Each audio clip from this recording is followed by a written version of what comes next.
people are just trying to find places to store value, you know, because I mean the dollar is not even backed up by gold anymore. So it's like, I mean, it's just basically, you know, people are conditioned that that's like the value of money, right?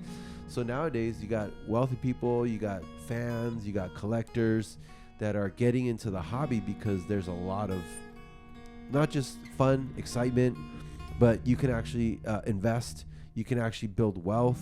You can actually have a collection that you can pass on to your kids that could be worth millions in the future, you know? Yeah.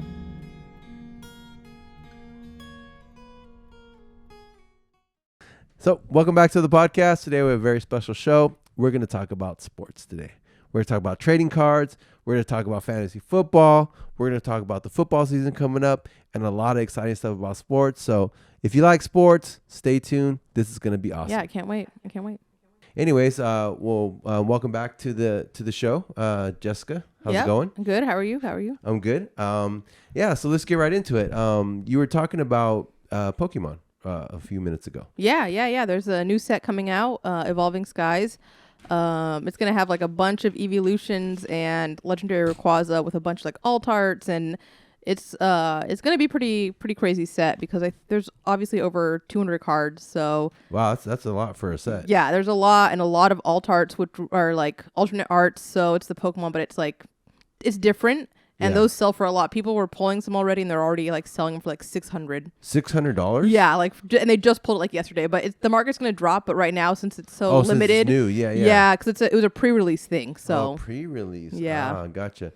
Yeah, that's the funny thing about the card industry is when a new set comes out, there's so much hype around it that you could sell it for like crazy amounts of money. Yeah, it's wild. Yeah, I remember when I just got back into the hobby last February, I bought a box of Optic football. Okay. So Optic football is really popular for football.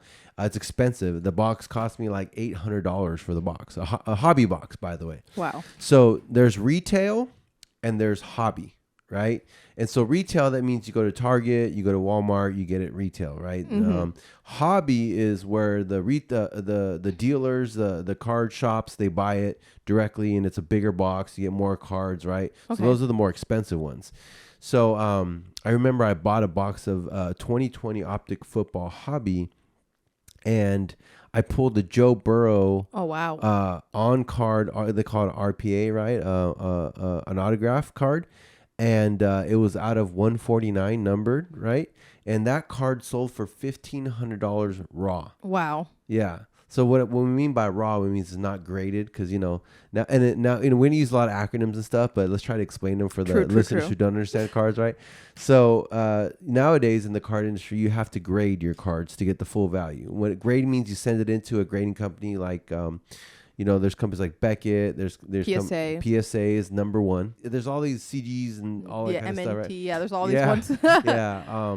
But PSA is the number one grading card company. So you would send your card in. It used to cost $10 to grade your card. Let's say you had a card that was worth $50 and they graded it a PSA 10. That card would automatically be worth like $150 or $1,500 or something crazy like that. Yeah, like really raises the value of the card if you get a high grade. I think a PSA 10, they say it 10x's to 5x's the value of the card. Yeah, it's crazy. Yeah, it's crazy. And I think most people think, at least since I've been paying attention, PSA grades pretty leniently. If you look at like a PSA 10 versus a Beckett 10, like a Pristine 10 or Black Label 10, like I think PSA is supposed to do like 40-60 on centering. So they seem to be a little more lenient. So I don't know if that's maybe why they're more popular. But yeah, it's crazy. And now it's so expensive to grade cards. Yeah, that's another thing. So like you were saying, PSA, they've been around the longest. They're like the gold standard. Like everybody knows them. Everybody trusts them. But last year, because of COVID COVID 2020, it exploded the hobby, right? Which is why I kind of got back into it. Yep. And what happened is you had thousands and millions of cards being sent to PSA, and they were not ready for this type of volume, right? Like they're, basically everything 10x, right? Yep. The volume. So PSA didn't have enough graders. They didn't have enough staff. They just weren't used to they weren't ready for this type of volume. And so they just shut down. Yeah, they said no more. Yeah, they said no more cards, and it just kind of flipped the industry on its head. And then all of a sudden, all the business went to BGS and all the other companies, and they couldn't handle it, so they had to like double and triple their prices. So basically, if you can't grade your card, you're not going to get the full value for the card. And if you can't get a PSA graded card or a BGS, or there's like new companies like HGA, you're not going to get that 5 to 10x value. So yeah, I don't know. You haven't been able to grade cards with PSA, but yeah, it makes me sad because I have some cards. Like I have a box full and an ETB box, the Elite Trainer boxes you get. Oh, yeah. I have a box full of cards in there that I want to get graded, and I'm just waiting until it's not like $250 for one card. I'm like, okay, I'll just wait for you, PSA. Yeah, and sometimes it doesn't make sense because when it was $10 and you had let's say you had a card that's worth like $10 raw, and you paid $10 to get it graded, and now you can sell for $100. Well, that's actually, or now it's worth $100. That's actually a good. That's economically a good thing, right? But you have a card that's worth $10, and you pay, like you said, $250. You pay $25, $30, $75. I mean, and it's worth $100. Like, that doesn't make sense anymore. Yeah, so, you're just losing money. Yeah, now you're losing money. So like the hobby's just completely been crazy. And like I was going back to my story, I pulled a Burrow RPA out of 149 on card, by the way, and that's what that means. So RPA means autograph card, right? And on card means that the player autographed the actual card. Yeah. Because nowadays they have players autographing stickers, and then the machine just puts the sticker on the card, right? But when the player autographs the actual physical card, that makes it worth more money. Yes. Right? So this was an actual on-card autograph. Joe Burrow was like, the biggest, the big story, number 1 overall pick, right, to the Cincinnati Bengals. So I pulled his autograph, and then I pulled a Patrick Mahomes, a downtown insert, which is super rare. So both those cards sold for $1,500 each within the first big crazy, whatever. And I was struggling because I was like, man, do I sell them? Like, because I mean, shoot, I invested $800 and I would sold both for $3,000. That's a pretty good profit. Yeah. But then I was like, you know what? They're quarterbacks. Mahomes is already proven to be the next baby goat, right? Yeah. So his cards are only going to go up if True. If you're thinking long term, right? And as a collector, I don't want to get rid of a card that I know is gonna. Number one, he's great. He's one of the greats. I think he has potential to be Hall of Fame, right? He's already won a Super Bowl, you know. And then Burrow, who I believe a lot in Burrow, he's also a quarterback. And the funny thing, Pokemon's actually better. If you're going to get into collecting, by the way, Pokemon would probably be better than sports, unless you're just a big sports fan, because they hold value longer. Yeah, definitely. Like Pokemons don't get injured. They don't kind of go down a hill of like maybe not being the greatest. Like really like not meeting their expectations. Exactly. They don't lose confidence. Yeah. They don't involved into scandals, So, they hold value, and it's a worldwide, it's a big franchise, right? But so I didn't sell, and now they're going for about 1,000. So, I mean, that's a big difference, right? Yeah. But this is still raw, not even graded. Yeah. I mean, I think a good at least when I'm looking at it, it's like either once you pull it, you sell right away, or you just hold on to it and like maybe even years just holding on to that, and then eventually get it graded, and you'll definitely make a profit. But it's just if you have that patience. Yeah. Like you see people that held on to like even the Pokemon cards, like people held on to those boxes of like base set or first edition or whatever. They're selling for like $22,000. Yeah, it's crazy. It's wild. So if you have the patience, just like hold on, and then 10 years down the road or whatever, it's like boom, you're gonna be like rolling in money. People are it's gonna. I think it goes through trends too. It goes up and down. Right now, it's kind of slowing down. Yeah, but it'll go. The hype will come back up eventually. Yeah. So let's talk about that Pokemon real quick. So the base set packs, they used to sell for $3.99, I think, or $4.99 at retail, whatever. Those go for $800 plus now. The heavy ones, they call the weighed ones. Yeah. That means that there's a good chance you get a holograph card, right? A shiny, whatever you want to call it. those are selling for over $1,000 a pack. It's crazy. So from $4, but this is 1999 to now. I So know. I want to how many slap years is my that? younger self. Like, why did you open all those? Everything is hindsight. You know? I mean, everything's like, oh, I wish, you know. Yeah. I wish I would have bought. but nobody knew. Yeah, right? no, You know. I was not expecting this. I mean, I guess some people knew, Well, but or yeah. maybe they're just they were orders. hardcore collectors. Yeah, they just want to collect all their sealed stuff. But they were truly passionate Pokemon people. They knew it was going to go up, but I don't think they had an idea. Yeah, I was a kid too, so I was just like ripping. Yeah, you know? yeah. Like, what I get. Yeah, and that's the cool thing about the hobby, by the way. It's intended for kids. You know what I mean? Yeah. It's intended for children to get the excitement. You know, the game is intended for kids. But it's not just for kids, by the way, especially now because there's a lot of money in the hobby. Mm-hmm. You got like business people getting involved. You got investors getting involved. And there's a guy, actually, his name's called Sports Card Investor. I don't know if you've heard of him. No. He's a millionaire already. He invests in tech companies. That's his day job. Wow. But now he created this channel called Sports Card Investor. He created an app that tracks the value of the cards. He goes to card shows and create vlogs like we're going to do today, you know. Yeah, it's pretty interesting. So there's big money getting involved into the hobby. Definitely. You got millionaire. I mean, I think Steph Curry's card. Oh yeah. Just sold for like something ridiculous, like $6.5 million. Yeah, I think what was it, like 50% of the card or 60% of the card? 49% of the card. Yeah, sold for $6 million. So someone still owns 51% of the card. That's crazy. Like, that's how crazy the card industry is now. Like you can buy fractional shares, like stocks, right, of a card. Like how does that work? You're like let me just cut this in half here. Yeah, I think it's basically like a stock, like because you know all money is basically numbers. Like it's all digital now. Like there's no such thing. I mean, if you have cash, it's cool, but you know, I don't know if you've noticed, like the world's going towards a digital trend. Yeah, crypto. Yeah. Fractional shares of sports cards. You know, people are just trying to find places to store value. You know. Because, I mean, the dollar is not even backed up by gold anymore. So it's like, I mean, it's just basically, you know, people are conditioned that that's like the value of money, right? So nowadays you got wealthy people, you got fans, you got collectors that are getting into the hobby because there's a lot of not just fun, excitement, but you can actually invest. You can actually build wealth. You can actually have a collection that you can pass on to your kids that could be worth millions in the future, you know? Yeah. But yeah, so going back to the Pokemon, 1999 to 2021, how many years? 26 years? Yeah, I think because Rycki, shout out to Rycki.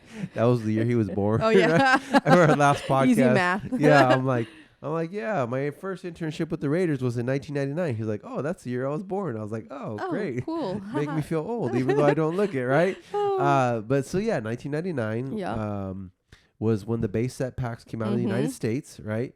And so that was 26 years. Yep. So if you would have waited 26 years and you bought a box or a case and you stored it away in your garage or somewhere, 26 years later, those are going for thousands upon thousands, of dollars, sometimes millions. It's crazy. Like Logan Paul, one of my heroes in this industry, right?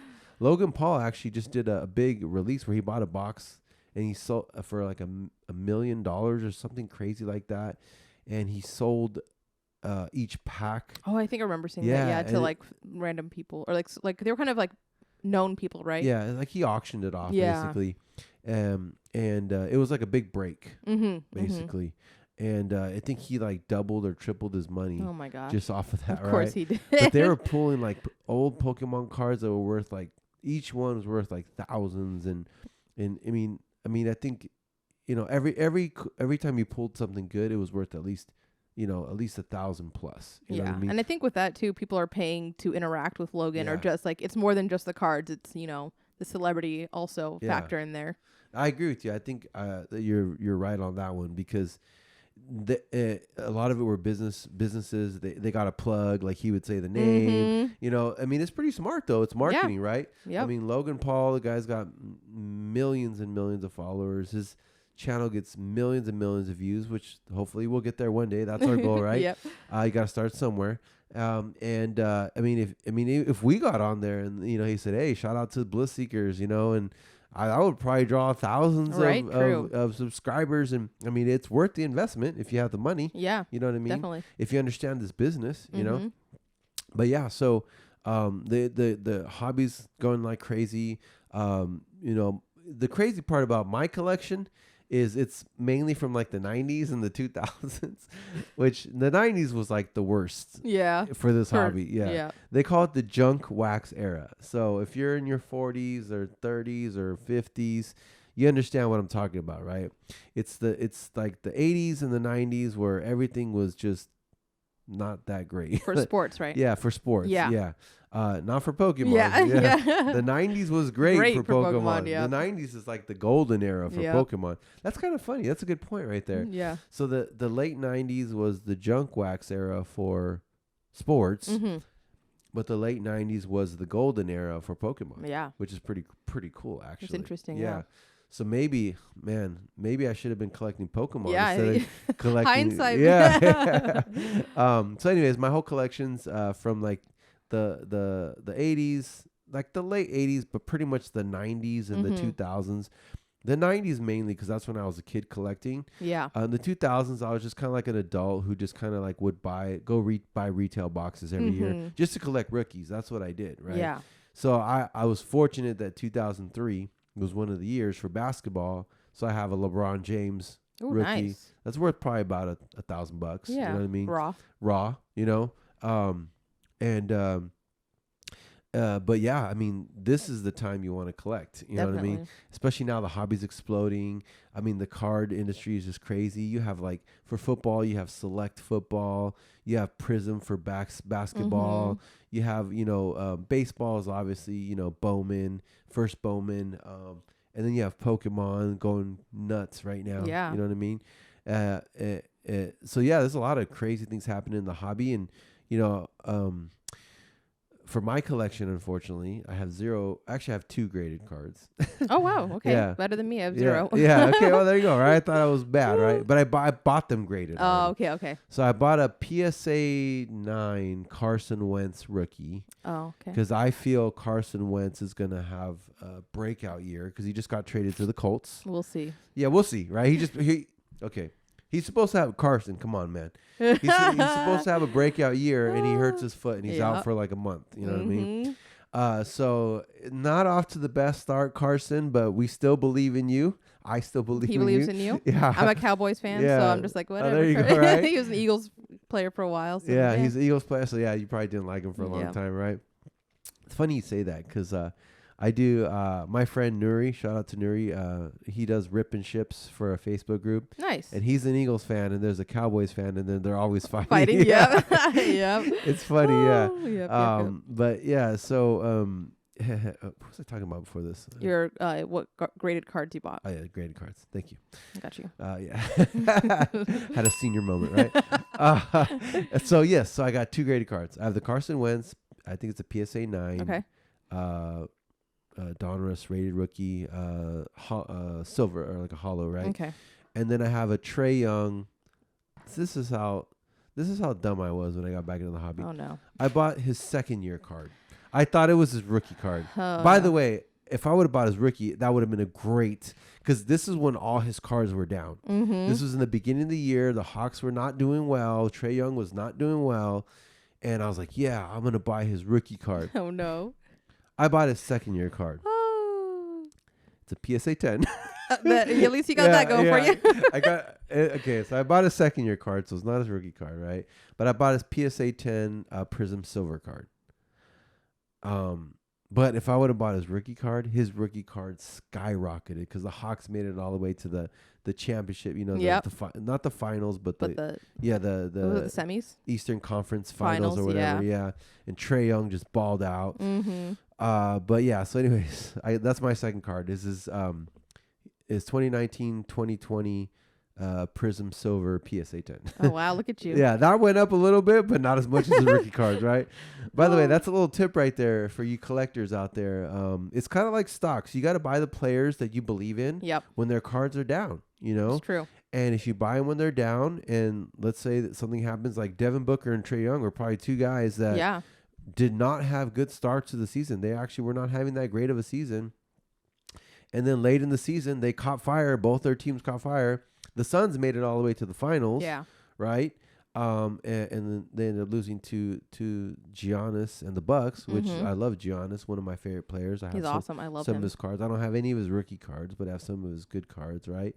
And the Hawks made it all the way to the end and lost to Giannis again too, right? Yep. So Giannis would have been some good cards as well. Yeah. I mean, it's literally gambling. You gotta gamble on who you think is gonna succeed. It's like fantasy football, right? When you're drafting your players, you're like like, oh, should I take this person? Are they gonna have a good season? So yeah, it's a risk and reward for sure with cards. Yeah, it's true. And I don't like gambling, they say, but I think everybody kind of has that little gambler in them. Right. And you always want to root for like the underdog. You're like, I'm going to pick this guy because I think, I'm going to cheer for this guy. Maybe he'll have a breakout season. You always want to root for the underdog or the guy that doesn't get as much hype around him. It's true. And then also, too, like we're talking about right now, you have to treat collecting, if you want to collect it this way. I mean, you can be a collector. I mean, there's nothing wrong. Anyway. There's nothing wrong with collecting your favorite player, even though those cards are worth nothing, right? Or their cards are worth nothing because they got soccer cards and they have really good female soccer players. Yeah, they don't sell for a lot. Yeah, actually, some of them do. Well, like maybe like if they're like superstars like Alex Morgan maybe or maybe Abby Wambach. I'm not sure. She's retired now. But like the bigger name stars. Yeah, only the big name stars. Right? Yeah. But I collect the National Women's Soccer League cards. Oh, okay. So I went and collected those, and I'm sure they go for like maybe 1 cent. But I love them. Yeah. I want to support the girls. Yeah, and that's the cool thing about the hobby is like, you can collect if you just like the player. You know what I mean? Or if you just like the team or whatever. And the way the cards are nowadays, like they're glossy and you got all these cool inserts and all that stuff. So you got autographs, so it makes it more fun, because it is that's for me. I don't know. We could talk about this, but my favorite part of the hobby is ripping boxes. It's the anticipation. Like, what if I get this autograph, holographic, like card, like for sports, or even like get that Charizard. It's just like so fun to just go and you get that hype of like, oh, I'm gonna get it. By the way, so for those that don't understand what I'm talking about, when I say ripping, I don't mean like ripping the box, like please don't do that. No, don't do that. Right? Ripping means opening them, but like you rip open the pack, right? So we call ripping sealed wax. Sealed wax is a box that has like they usually come with like cellophane wrap, which means they're legit, means not open, fake, not fake. So that's my favorite thing to do, to be honest. Yeah. And that's actually probably the worst financial to do because you pay a lot of money for the box, unless you get it retail. Yes. But, and let's talk about that in a minute, but unless you get the box retail, which means you go to Target, you get it for $19. Whatever, whatever the retail price is, then it's okay because you're actually paying a good value, right? But if you go get a hobby sealed box like I did, market price, unless you pull those two cards like I did, which I mean, I turned $800 into at least a $2,000. Yeah, potentially, yeah. Plus, I got so many other rookies, like the other rookies, like CeeDee Lamb, and oh man, I'm drawing a blank. The running back on the Ravens. It's not J.K. Dobbins. J.K. Dobbins. There you go. Thank you. Appreciate that. Yep. J.K. Dobbins. I got a bunch of really good rookies, the Herberts and all that kind of stuff. Nice. Wait, did I get a Herbert? No, I didn't get a Herbert. I think you would have. I would have been more excited about the Herbie. Yeah. I didn't get a Herbie, but I got a Burrow, right? And by the way, Burrow's actually gonna be ready for the start of the season. He blew out his knee pretty bad. Oh, that's right. That's right. I remember that. Yeah. So I feel bad. That was the worst thing that could happen. That to a young quarterback. was really rough to watch. Yeah, that's you never wish that on someone, especially a young quarterback. Even like when Dak got hurt. Dak Prescott. It's like, oh, it's heartbreaking. Yeah, you never want to wish that on a young player. So anyways, if you buy a sealed wax retail, which means boxes of cards at Target or Walmart, right? Then it's good to rip. Then it's fun, right? Because you still will get some value out of it. And then you might pull something crazy, Yeah. Like last year.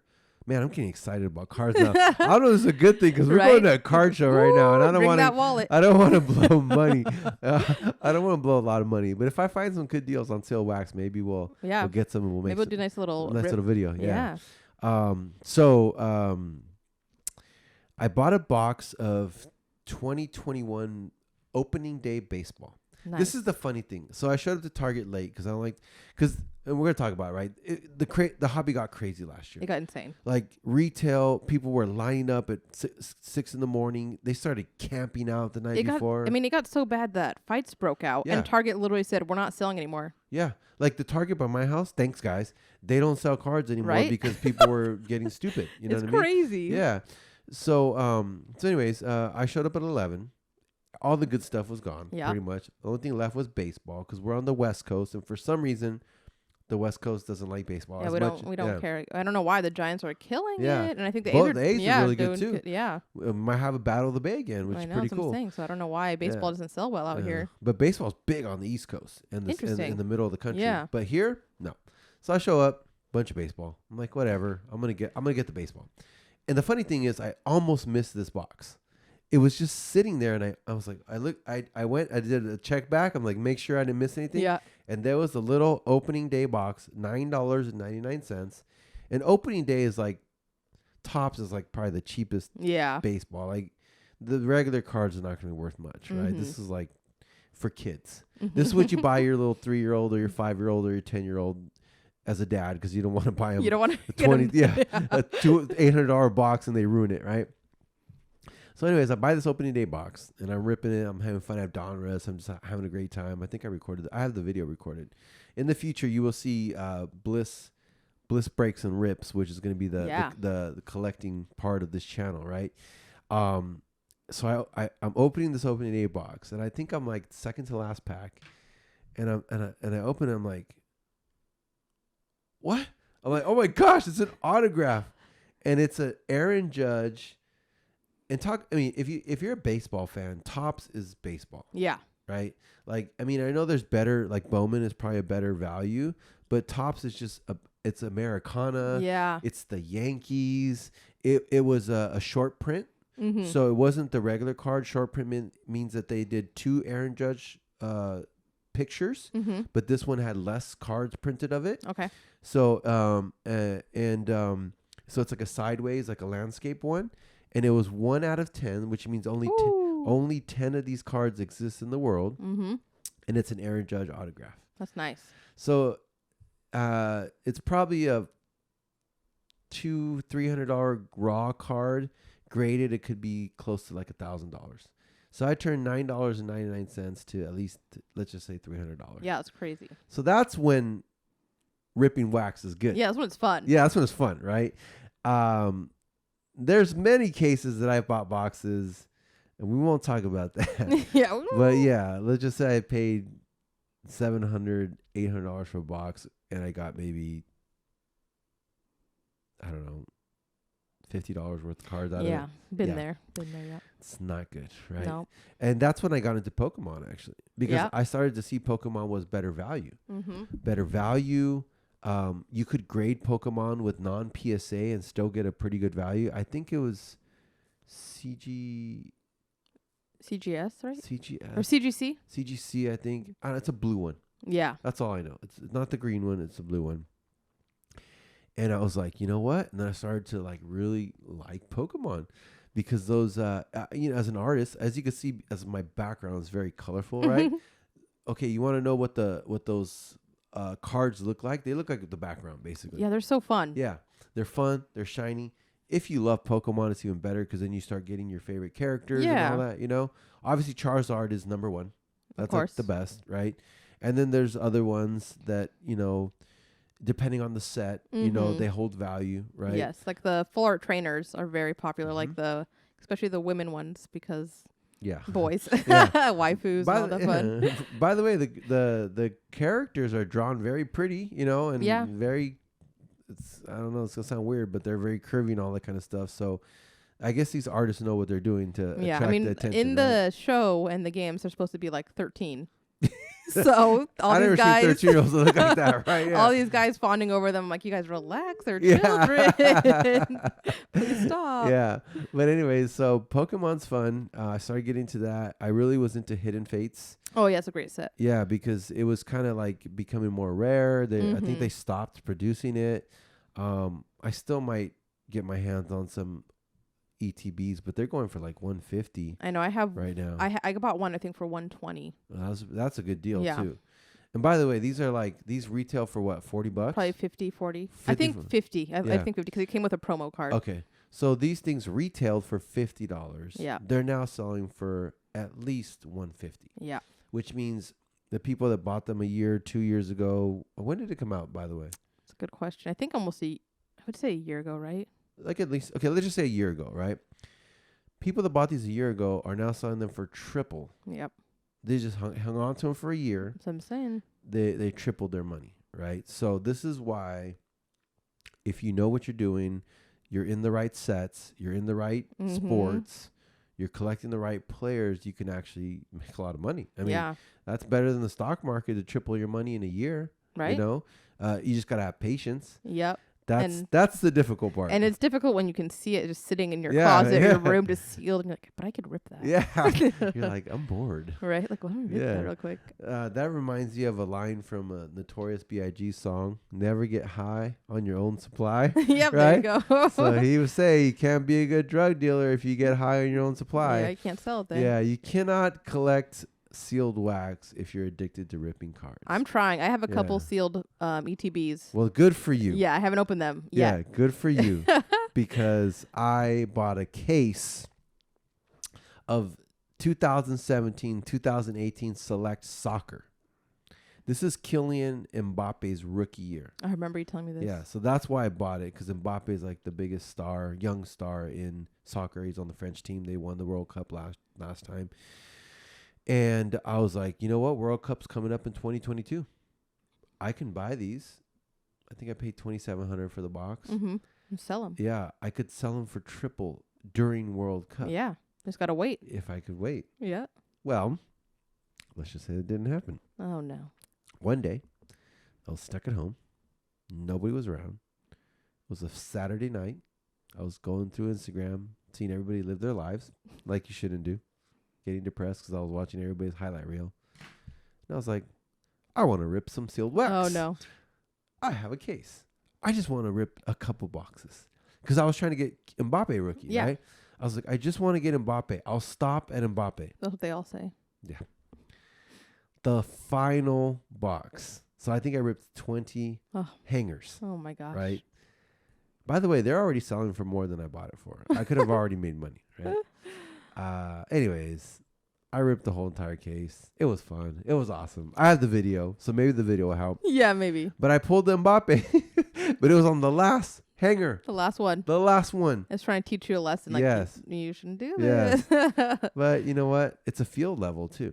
Okay. So in Select, the field level is the rarest, and it's it's $1,000 raw. Wow. I mean, I paid $2,700 for the box. So I didn't get my money back. But I mean, you could get graded if it's a 10, maybe. Maybe. But I'm scared to get big cards like that graded, because if you get a PSA 9, it devalues it. You could break it out, but then you waste money by getting it graded. Yeah, I mean, right now to get those cards graded, it's at least 200. I think it was it's $250. Yeah. No, thank you. Yeah, I don't know. Maybe I'll wait, but I got Mbappe. I got a Christian Pulisic. Yep. Who's the best young star in USA soccer. Right now, I learned about him, right? They call him Captain America. I have his special insert card. I got a bunch of the ladies, like Alex Morgan's. I think I gave you one of those, right?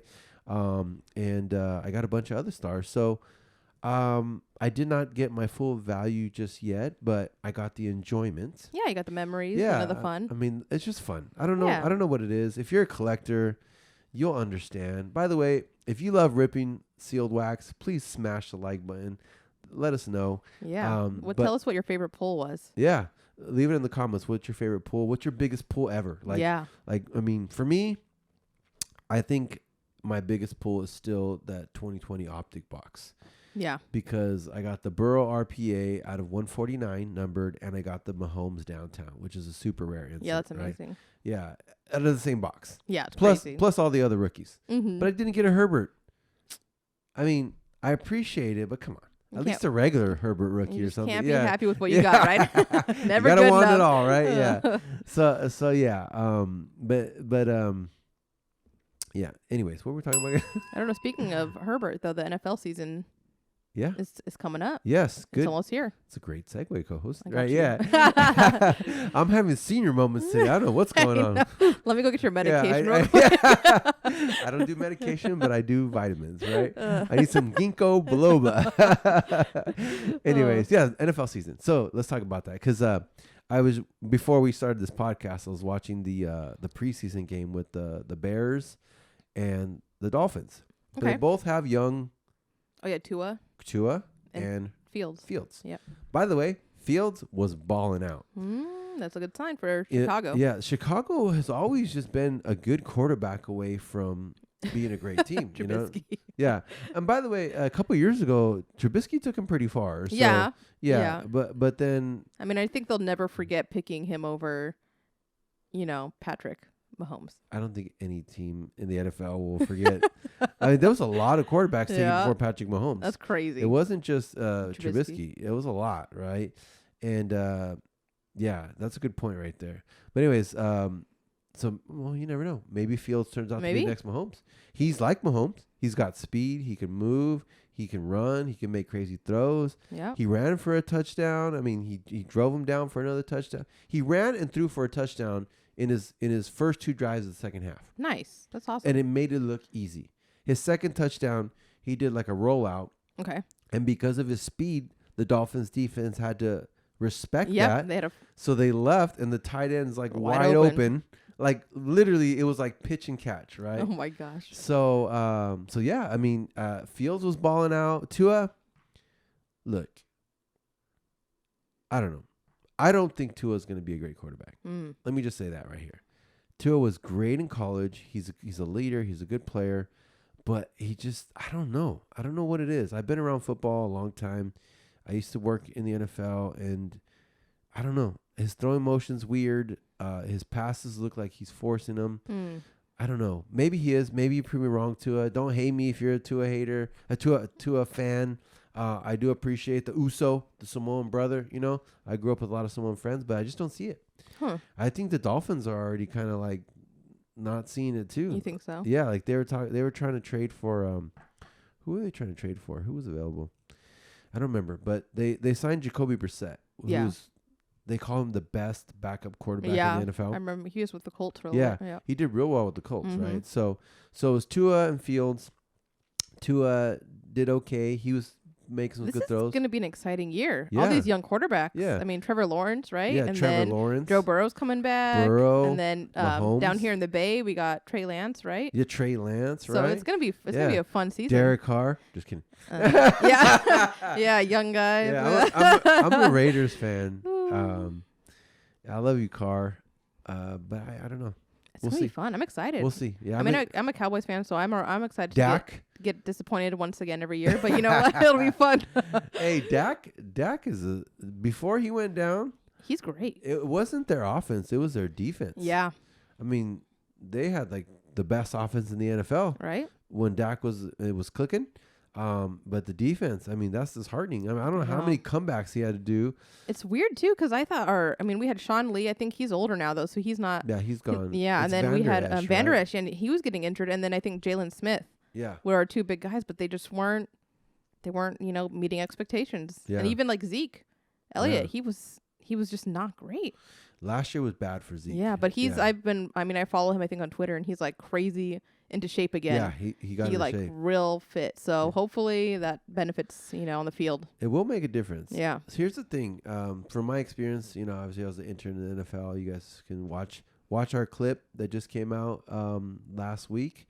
And also watch my first clip, one of my first clips that's got over almost 4,000 views now. But my God, I see your moment again. Oh my gosh. What were we talking about? Do you need to take a nap? I don't know. Oh my God. I need to focus. This is edited out. I'm gonna leave it in. Yes, no. This has never happened before. I don't know what's going on. I ate some popcorn with a lot of salt. That's what happened. I went to the movies. Blame the salt. Blame the salt sucked up my brain. Oh my and now God. I can't remember. Okay, thank Zeke. you. That's why I have fit. a co-host, right? Yeah. Yes. So a lot of professional athletes, and I saw this all the time on the Raiders, like Charles Woodson when he was a rookie, because they're so physically talented and gifted, it's almost like unfair. Yeah. They eat like fast food. Yep. They don't take care of themselves as far as like nutrition wise. They eat candy a lot, fast food, but the minute they step on the field, they're the fastest, most like they're just the best player. Yeah, you can't. There's nothing you can do to stop them. Yeah, so I think with a lot of great athletes like Zeke, like Charles Woodson when he was a rookie, because I saw it, not assuming I actually saw it firsthand, and actually going to Green Bay is what saved his career, because on the Raiders they allowed him to do whatever he wanted. Yeah, he needs some structure. Yeah, and then when he got to Green Bay, he even mentioned it in his Hall of Fame speech. It kind of turned him into like legit Hall of Famer, right? Because he worked on his diet, he became a professional, right? Exactly. With the Raiders, it was just a madhouse, because you had Al Davis running the team his way, and then you had John Gruden trying to run. And they're young too. These rookies are coming in the league. Yeah. They're young, and then they have all this hype, and they like.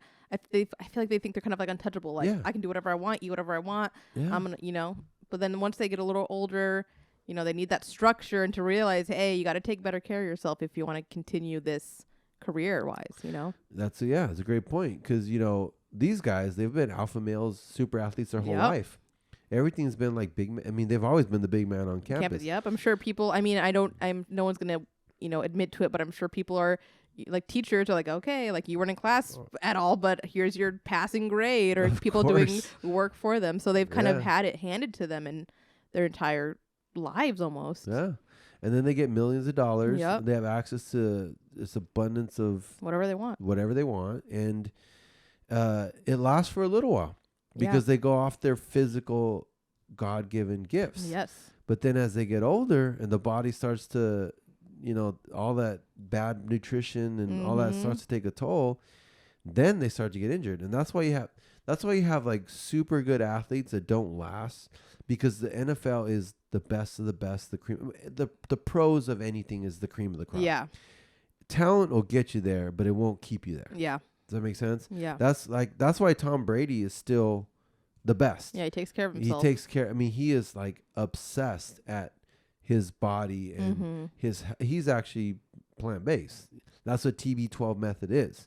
He doesn't call it vegan, but he's plant-based diet. It's pliability. It's all this stuff that's good for his position and for his age. And the guy's my age. The guy's 44. Yeah. He just won a Super Bowl at 43 with a different team. It's insane. And his first year with a new team.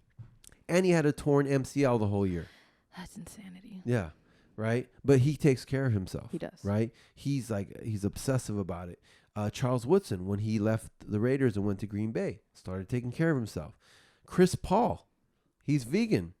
He went to the finals his first year ever, and he's old. He's really old, right? Not old in life. These guys are still very young in life. Yeah. But in sports, they're considered old, right? You got all these players that are proving Novak, or the tennis player. Oh yeah. Yeah, I forgot his name. It's hard for me to pronounce. Anyways, he just won a couple majors, right? He's plant-based. Is he the one that threw the fit when he lost in the Olympics? I think so. Yeah. He's the one that threw the fit. Yeah, he's great, right? So anyways, it's crazy. These athletes, they don't take care of their health, but it's good that Zeke made that commitment. You know what I mean?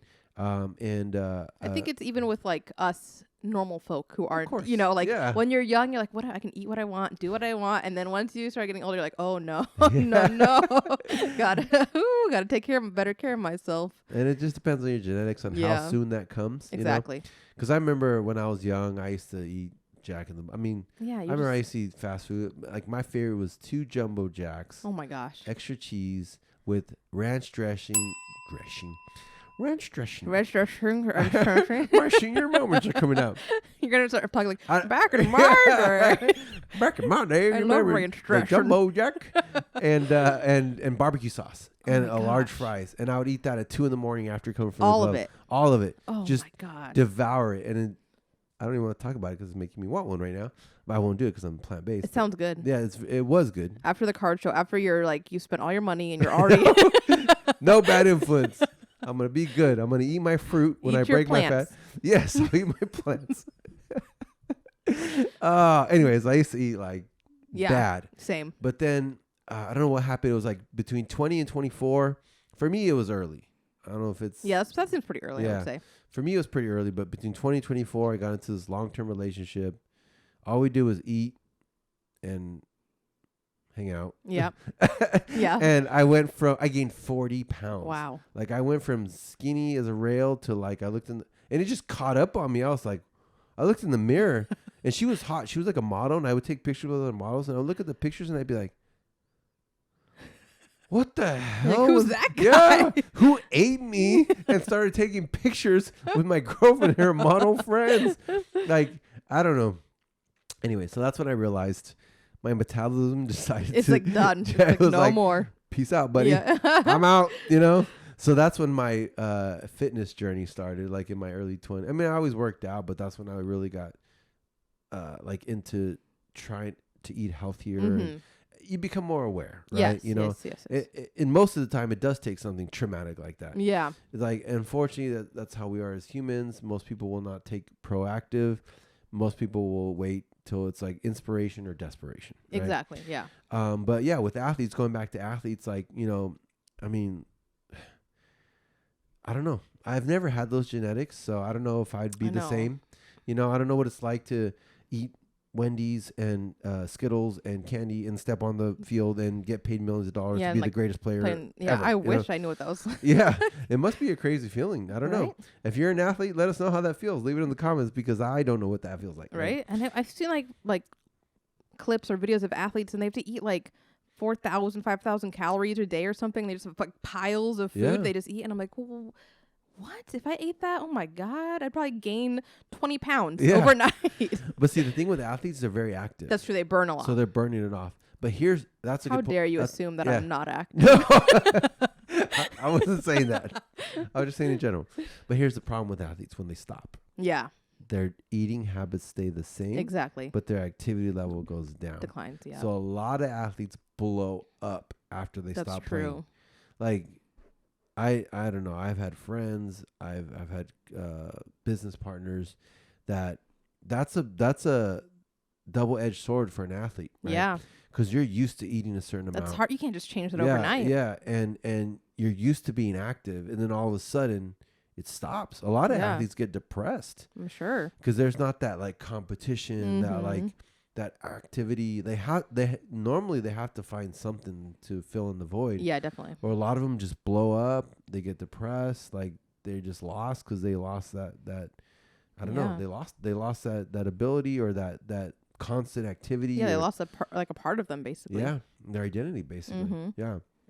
So yeah, I don't know what that's like, but this is a long conversation over Zeke, right? I know. Thank you, Zeke. You gave us a lot of content. Zeke. Yeah. But yeah, because I remember feed him. Yeah, not that much. But right? don't. But like a little bit. Yeah.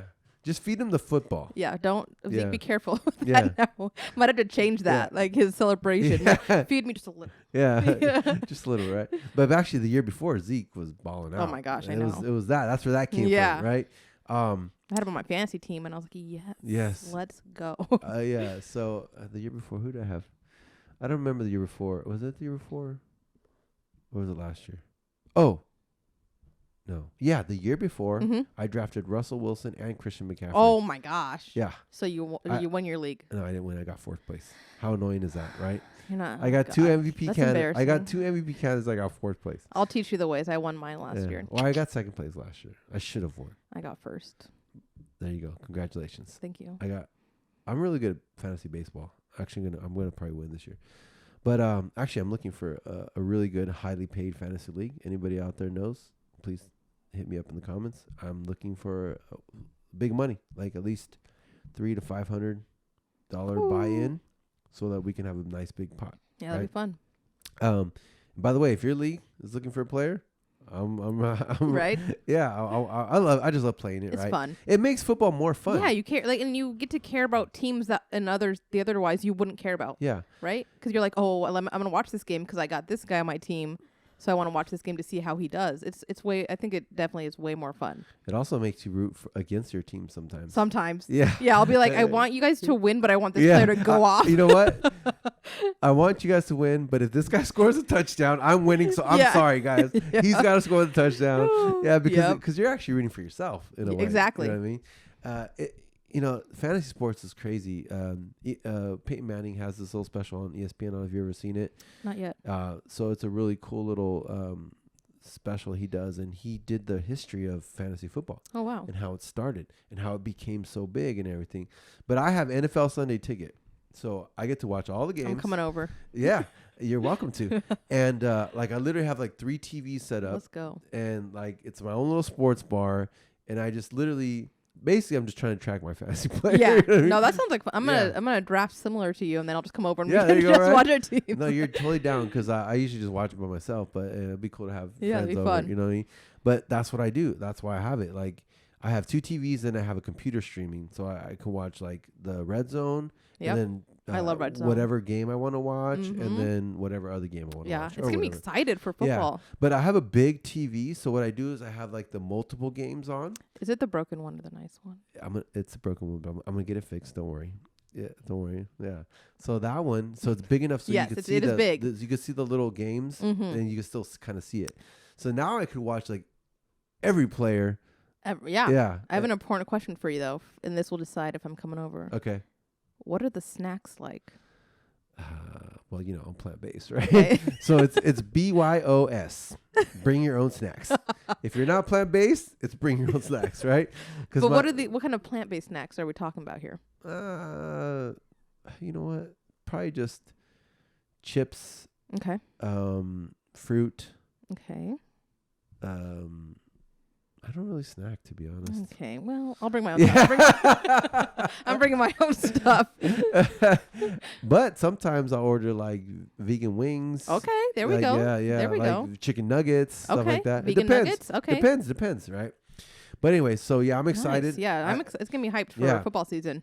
I still need to get in a couple fantasy leagues because if I don't have the fantasy leagues, the football season's not going to be the same. Well, after this, let's look for some leagues. Yeah, I might just end up buying the Yahoo one. Yeah. And just play against random folks, but it's more fun when you know the people because you can talk smack and make trades. When you try to make trades with strangers, it's really weird. hard. Yeah, it's they're really hard. No. Yeah, they're trying to rip you off something ridiculous or.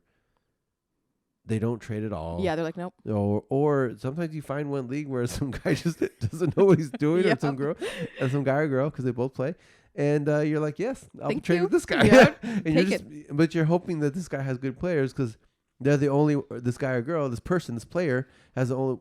Otherwise, you can't really get the good players because the only ones you can get are the ones on their team. I think I had one league where this guy somehow had amazing players, and he wasn't playing. He wouldn't set his rosters. And I tried to trade with him, and he was like, no. And I was like, oh, my God. That's the worst. Give me Christian McCaffrey. Yeah, that's a poor player just rots on the team the whole season. So frustrating. Scores 50 fantasy points, and he's on the bench. Yep. Yeah, that's the worst. What I like to do now is I have one. I usually play free leagues because if money's involved, I'm gonna get real intense. Yeah. But I'll usually do one league. I'll set it where it's auto pick, and then I'll have one league where I do it, and I like to see the difference, how well I do versus the auto pick. Okay. Yeah. Yeah, I don't never do that. I want to do my own draft. But sometimes I think auto pick would have been better for me because I know there's a strategy, right? Yeah, there is. In football, there is. Yes. Running backs first. Wide receivers. I actually know you have to get one of the top tight ends if you want to win because then you're always streaming tight ends every single week. Yep, I got a really good tight end. Who did I get? I don't remember. He was great. I had Waller. Okay, yeah. I forget why. He was in the number 2 tight end. Yeah. So I had Waller, but it's Kelsey or Waller. Yep. That's it. Kelsey, and then Gronkowski's not that anymore. No, not Kittle. But Kittle was hurt all last year. That's true. Yeah. But Kittle and Kelsey and Waller, those are the... I had Kittle and Nick Chubb on my other league last year, and that killed me. Yep. They both were out for a long time. Were. And, I mean, it sucks because I was one game out of the playoffs. And if I would have made the playoffs, I would have freaking won that league. Yep. And that was a big money league. So, but Kittle and Chubb killed me. They both were out for about half the season or more. That's why it's like gambling. Yeah, you pick the players you think are going to do well, and then if they get hurt, God. But there's that rookie on the Falcons. What's his name? The tight end. Anyways, the guy just got drafted. I forget his name. Where's my computer? Right. I need to have a computer.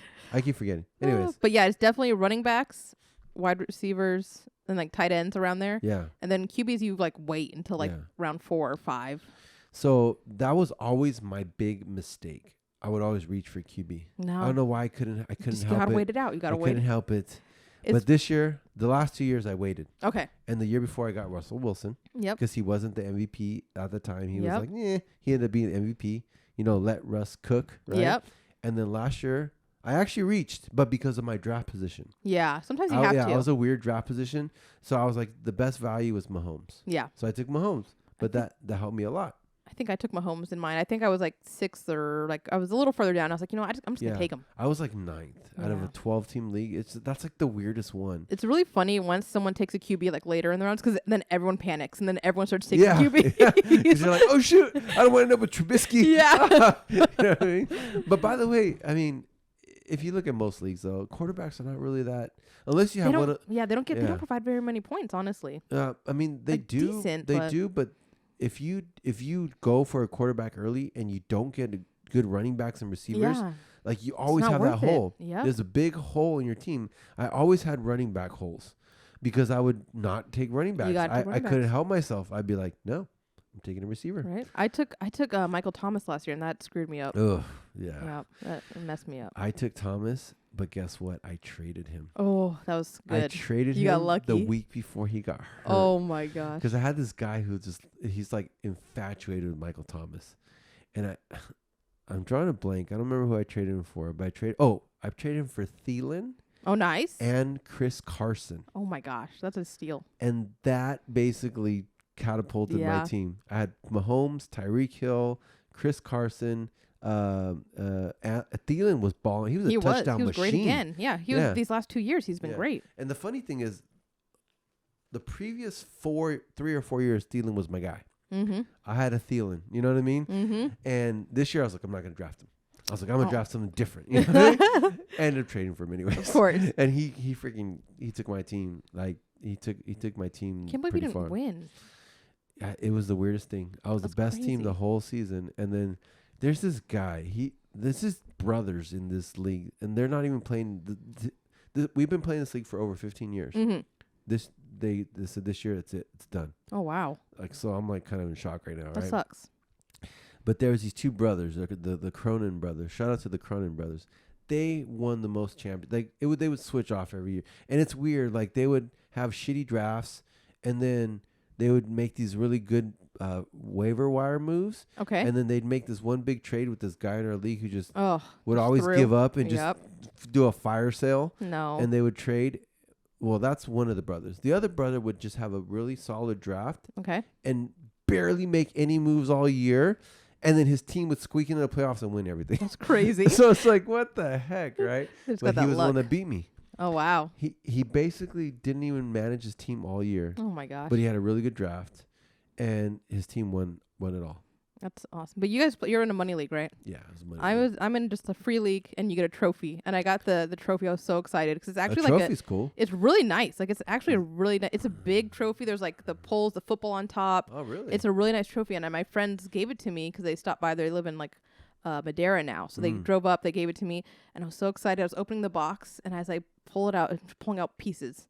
It had broke. What? Because I don't know where they shipped it from, but it broke. And I was like, no. And then like my nameplate wasn't on it. And I was like, come on, man. You guys had to return this, man.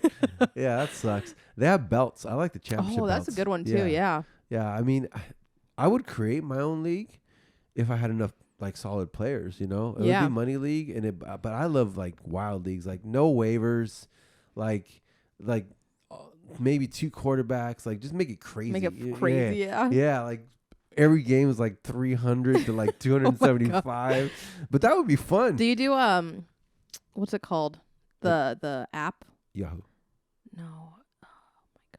The app that you can gamble on? You like set up lineups? Oh no, I don't do DraftKings? Yeah, DraftKings. No, I don't do DraftKings. I suck at daily fantasy. Do man. you? Oh my god. I'm like always like, yeah, this is the lineup. This is it? Garbage. Yeah. Garbage. It's bad. I actually played daily fantasy because it got it more exciting because I wasn't able to get into a league. But Because once you're in the league, that's it. Yeah, you're done. Yeah. You can't change it up. But daily fantasy gives you or weekly fantasy for football gives you the opportunities for every week. You know? You can switch it up, choose different players. Yeah. But it's like with weekly fantasy or whatever daily fantasy, it's like there's this one random player out of nowhere that nobody was starting. That one dude or that one girl starts him, and he goes off for like 50 points, and they win like all this money, right?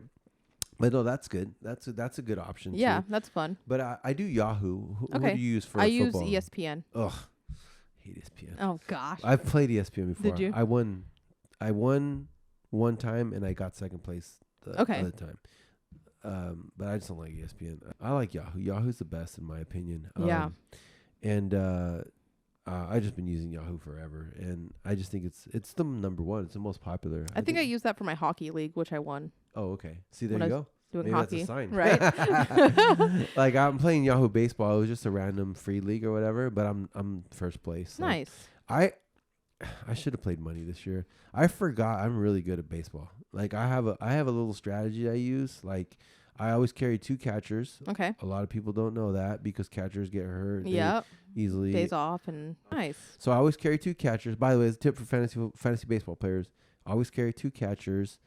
I had a really good draft. I drafted a lot of good offensive players. Nice. Because pitchers are a dime a dozen. Yeah. You know what I mean? And I always carry at least 4 to 5 closers. That's what a lot of people don't do. I carry tons of closers. Interesting. And I just have like maybe 5, 6 good solid started. And my pitchers are always high strikeout pitchers. Okay. I don't go for the low strikeout guys. Yeah, I don't go for whatever. I go for the super high strikeout guys. So I draft high strikeout pitchers, and I got lucky. I drafted Peralta from Milwaukee. Nice. Yeah. He's having a great season. Mm-hmm. I drafted Rogers from Miami. He's a rookie. He's having a great season. I drafted the closer for Craig Kimbrel. Kimbrel. Sorry, guys. Today's a weird day for me. I drafted Craig Kimbrel. Kimbrel. There you go. Thank you. And he was just balling out. Yeah. He got traded to the White Sox. Now he's a setup man. So that just destroyed my best closer. Okay. Yeah. And I almost drafted Shohei as a Ohani as a batter. Yeah, Shohei. Shohei Ohtani. I almost drafted Shohei Ohtani. I forgot. And then the guy the guy drafted him, and I was like, no. Senior moment. Another one. And by the way, no one knew he was going to do what he's doing this year. Yep. I drafted Trout. I mean, I would have had Trout. But it's okay because I drafted such other good players, and I picked up some really good ones. And it's with free leagues where half the league's not even playing. That's true. There's there's always a lot of good talent. I don't think I would have been able to have this much talent if it was like everyone was active in the league. You know what? I don't think I haven't played in a paid league, and that's interesting. I wonder if I would. I mean, I pretty much won every league I'm in, but they're free. Mm-hmm. So I wonder if in a paid league, if I would be different because people are actually paying attention more. In a free league, if you forget, you're like, whatever. But in paid, you're like, I got to make my money. I got to set those lineups. Believe it or not, and even in a paid league, depending on the league, there's always about 20-30% that just quit in the middle because their team sucks. That's you know true. What I mean? Yeah. But the guys that play, they can play. They play. And they're not messing around. Yeah. Right? and you. So here's the one thing I learned about waivers, because most of my leagues I never played waivers. We started playing waivers a couple years ago. I would just pick up a player every week. Yeah. And that's dumb. Because it's all about waiver position. That's true. It's where you are in the waiver wire. Yep. So you don't pick them up. You don't use your waiver wire position because you want to be at the highest. Mm-hmm. You want to have the top priority. Yeah. So I would just pick, and I'd be at the bottom every week. I'm like, and all of a sudden this superstar comes out, guy gets hurt, this guy comes in, like Herbert, you know what I mean, or something like that, right? And I would never get the best player because I would pick him up every week like a dummy, right? Yep. But I learned because this is what I did. I asked one of those brothers who's really good. I go, dude, you're always winning. I obviously need to learn something. What is the secret? He said, stop chasing points is the first thing he told me. Okay. I was like, what do you mean? He said, dude, just stop chasing points. He's like, look at rankings. And I was like, So every time I scout a player, I look at the rankings. Then I look at how he's performed, and I look at everything, right? Yep. And I look at the trend, and I go, okay. So I started looking at rankings versus points, because anybody can have a big point game one week or whatever. Exactly. It doesn't mean they're going to be consistent, right? Yeah. Another thing I learned is if they're a stud player, like a Michael Thomas or something like that, and they're injured or they're sucking for the first couple weeks, get them. Because there's always that guy that gets, or that girl that just gets frustrated. Yeah, but like drops them. I'm going to drop them, or they want to trade them. Yep. They're always going to end up being back at their ranking. Yeah, eventually. Eventually, right? That was another thing I learned. So I would always start, like if there's a stud player that is just having a really bad. Off. Yeah. Maybe even it could be a whole half a year. I'll stash them, I learned that. And then I also learned, how to play the waiver wire. Yep. I would not pick up a player every single week. Nope. I'd be like, do I really need it? No. Okay, that guy had a pretty good week, but is he going to continue for the next couple weeks? No. Yep. So that way, when that one player that's going to make the difference, that's really good. You know what? I'm getting excited for football season. That's what I'm saying. Like, because I always watch these this YouTube channel, this fantasy football guys. Like, they do a podcast. They're pretty dope. I'm having my senior moment again. I can't remember their name, but if I do, I'll go. Fantasy football pros and all that. Anyways, I would always see their waiver tips and all that. Yeah, exactly. Yeah, you look do some research. Yeah, so they do the research, and I feel I'm like that person that if you give me the information, I can make a good decision. Yes. So I do my research and make good decisions. So anyways, that's kind of like my strategies. But with baseball, I always seem to do good because I think that carrying lots of closers, because you get good innings. Like, let's say one starting pitcher has a really bad game. Yeah. But then you have 4 closers that pitch 1 inning. And they no runs. Save, yep. And a couple strikeouts. Now the ERA goes down. Yeah, true. Right? Strikeouts, high strikeout pitchers always somehow can dominate games. You know what I mean? The low ERA, low strikeout guys, if they have one bad inning, it's over for them, right? Yeah. The power pitchers, they can pick it up. They can be a little off one inning and come back. So I'm always dominating in strikeouts. I'm always dominating in saves. The ERA is okay. The whip is very good too. Nice. So I'm just like killing it. Like, I dominate pitching categories all the time. Nice. So it just depends on my offense. If I have good offense, and this year I had a really good offense, and I did very little research too, by the way. They don't have this big Vladimir Guerrero or Tatis superstar or Acuna Jr. Unfortunately, he got hurt for the season, right? Yeah. But I have a lot of really good guys that are all within 20 plus home runs. I mean, that's kind of like the Giants roster, right? Yeah. They don't have some superstar that's like carrying them. They got like all these guys that are hitting 15 home runs. I think they're like leading home runs right now, but they don't have a guy that's at like 30. They're all at 15, 15, 15. So yeah, I like. That's how I have it. I'm a Giants. Yeah. And so that because teams win championships. Not just one guy. Like you have to have a team dynamic. Yeah, and then sometimes when you put a bunch of superstars together, the chemistry doesn't mesh. It's off. Yeah. Yeah, it's just off. Like, I wonder what's gonna happen with the Lakers this year, because they got Westbrook and James and Davis and and Anthony, right? They picked up Carmelo and. Yeah, Carmelo Anthony. Yeah. I don't know if you saw after he got signed, he went to the gym and he hit like 30 shots in a row. Yeah, it's gonna be weird. But the thing is, those guys like are a little older, and they're kind of injury prone, especially Anthony Davis. Unfortunately, it just seems like he's injured every year. And then LeBron's getting older. He's still amazing, amazing player, but he's getting injured. So it's gonna be interesting to see if they can stay healthy. It'll be interesting. Yeah, that's gonna be very interesting. But see, I appreciate the way Giannis and the Bucks won it better than the way the Lakers won it. Yeah. Because, like I said, I work for the Raiders. My dream was to be a general manager of an NFL franchise. So you appreciate the true scouting and team building, the hard way to do it, by drafting players, by signing free agents, by making smart trades versus, hey, let's get all my best superstar friends together and on one team. Yeah, one team. Let's go win. Like, that's the easy way, right? So I just loved it when the Bucks won this year, and Giannis is like, I did it the hard way, and when we did it, and it's true, they made some good moves. They added Drew Holiday. Yeah, I love Drew Holiday. And he was a big piece. They added PJ Tucker. They gave him like that toughness, They reminded me kind of the Spurs. Okay, yeah. I was a Spurs fan growing up, and everybody didn't like the Spurs because they were boring, right?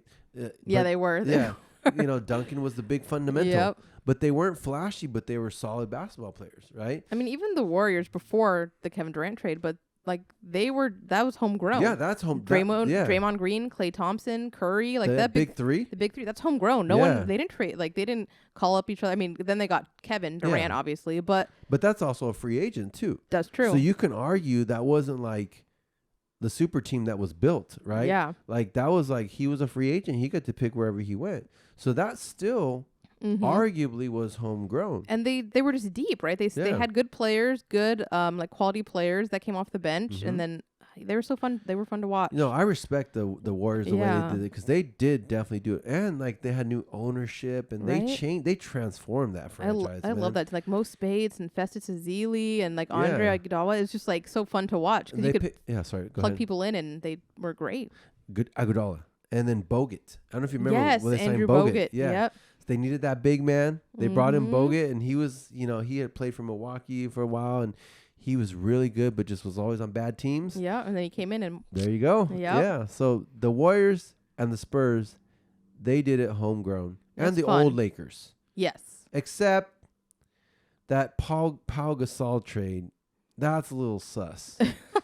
That was a little sketchy because the Shaq had just left. Kobe needed his big man, and all of a sudden they traded Paul Gasol for a bag of chips and a sandwich, and the Lakers went on to win a couple more championships. Yeah. Right? But the Spurs, the way they did it was probably... They had a big three too, right? Yeah, they had Manu Ginobili, Tony Parker, and Tim Duncan. Yep. And they were the first to go internationally. They were the ones that started this whole international thing. They found Parker in France, Ginobili in Argentina, and they always would draft like these international players, and then Nowitzki comes along, and now it's all about international players. It's awesome, yeah. You know what I mean? Luka.